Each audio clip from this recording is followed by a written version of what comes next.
बीच एक और बड़ी खबर, महाराष्ट्र में सीट बंटवारे से पहले कांग्रेस ने अपनी डिमांड बढ़ा दी है। कांग्रेस पार्टी ने 110 से 120 सीटों का दावा कर दिया है। इस वक्त की बड़ी खबर आपको दे दें, कांग्रेस पार्टी जो अभी हरियाणा की हार से बस उबरने की कोशिश ही कर रही है, वो महाराष्ट्र में अपनी ताकत ज्यादा बड़ी दिखा रही है। वो ये कह रही है 110 से 120 सीटों पर हमारा दावा है। सचिन, ये तो सर्वे के आधार उससे बनाया गया है और सर्वे के आधार पर कह रही है कि 120 पार्टी तक 120 सीटों तक कांग्रेस पार्टी का दावा होना चाहिए, उनके उम्मीदवार होने चाहिए। जी बिल्कुल, ये सही बात है कि कांग्रेस का ये शुरू से रवैया रहा है ये कि कांग्रेस इस बार जो है कम से कम 120 सीटें महाराष्ट्र में लड़ेगी। खास तौर पर विदर्भ की सीटों को लेकर शिवसेना की, जो उद्धव ठाकरे की शिवसेना है और कांग्रेस में, और मुंबई की जो 36 सीटें हैं उनको लेकर खासी तनातनी बनी हुई है। अभी भी महाविकास आघाड़ी में 15 से 20% यानी कि 40 से 45 सीटें जो है उन पर कोई भी सहमति बनती हुई नजर नहीं आ रही है, और उसमें से अधिकतर सीटें जो है वो विदर्भ की इलाके की है और मुंबई रीजन की सीटें हैं। मुंबई रीजन में कांग्रेस का ये कहना है कि हमारे 3 सांसद हुआ करते थे और तो एक विधानसभा में एक लोकसभा में 6 विधानसभा क्षेत्र, इस हिसाब से उनको 18 सीटें चाहिए, और विदर्भ में कांग्रेस कम से कम 40 सीटें लड़ना चाहती है 62 में से। तो यहां पर पेच फंसा हुआ है। और पश्चिम महाराष्ट्र की बात करें तो वहां पर कांग्रेस, शरद पवार की एनसीपी और शिवसेना की, उद्धव ठाकरे की शिवसेना, इन तीनों में कई जगहों पर जो है पेच फंसा हुआ। उसमें पुणे की कुछ सीटें हैं, सांगली की कुछ सीटें हैं, तो उसको लेकर कहीं ना कहीं ये पेच अभी तक सुलझता हुआ नजर नहीं आ रहा है। पिछले हफ्ते में लगातार 3 दिन मैराथन बैठक हुई थी, करीबन 7-7, 8-8 घंटे बैठक चली। इसके बावजूद 15 से 20% ऑन रिकॉर्ड उन्होंने बोला था कि अभी भी मामला सुलझा नहीं है।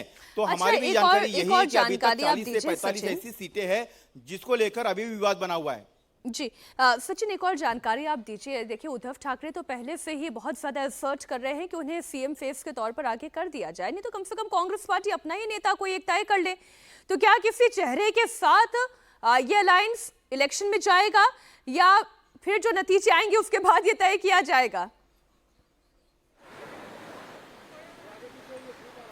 देखिए, फिलहाल तो ऐसी कोई गुंजाइश नहीं है कि उद्धव ठाकरे हो या कांग्रेस हो या शरद पवार की पार्टी से कोई सीएम फेस का चेहरा प्रमोट किया जाए। और ये बात का खुलासा परसों ही, एक दिन पहले जब प्रेस कॉन्फ्रेंस हुई थी मुंबई के ताजलैंड्स इन होटल में, वहां पर शरद पवार मौजूद थे, उद्धव ठाकरे मौजूद थे और नाना पटोले कांग्रेस के वरिष्ठ नेता भी मौजूद थे।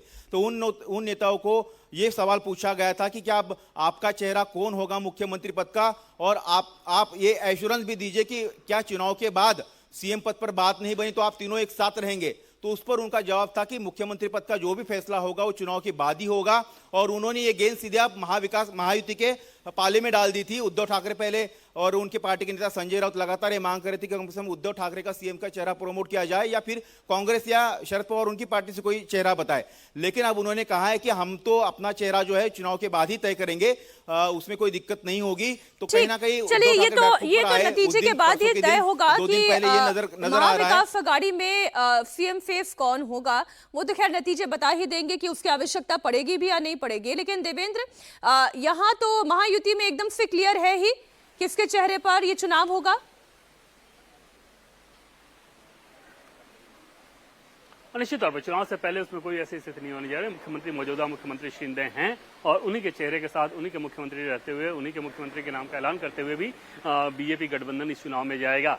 चुनाव के बाद का सिचुएशन क्या होगा निश्चित तौर पर समझा जा सकता है कि राजनीति में एकदम से पक्के तौर पर नहीं कहा जा सकता। मान लीजिए बीजेपी जितनी सीटें में लड़ रही है उसमें बहुत ज्यादा सीटें अगर उसके आ जाए, संभव है कि उसके बाद स्थिति बदल जाए।